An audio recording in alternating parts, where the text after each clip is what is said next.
Hillary Clinton has always been surrounded by scandal. But nothing is worse than this.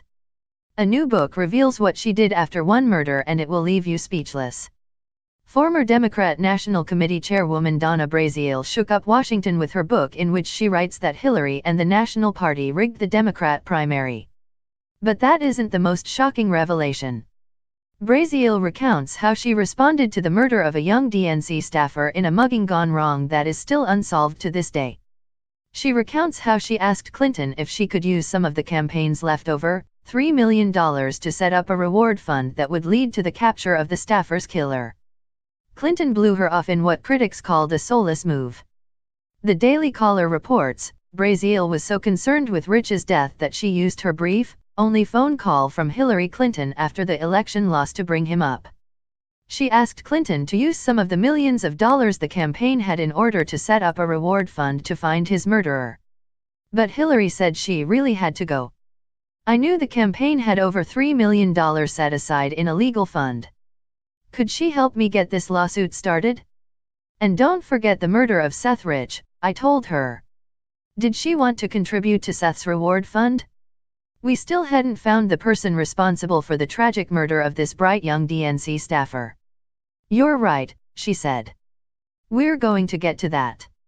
But she really had to go. She had made the call and checked it off her list, and I accepted after we said our goodbyes that I might never hear from her again. This wasn't the first unnerving encounter Brazile had.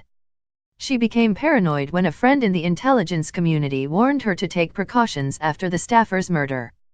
The Daily Caller reports, but Brazile says she had a spook, with connections to the intelligence community, who told her after the killing that she needed protection for herself, including cameras, alarms and backup power at her house, and that she heeded his advice.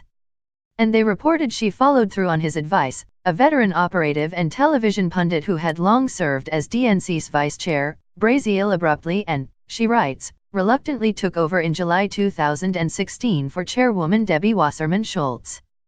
The Florida Congresswoman was ousted from the DNC on the eve of the party convention after WikiLeaks released stolen emails among her and her advisors that showed favoritism for Clinton during the competitive primaries.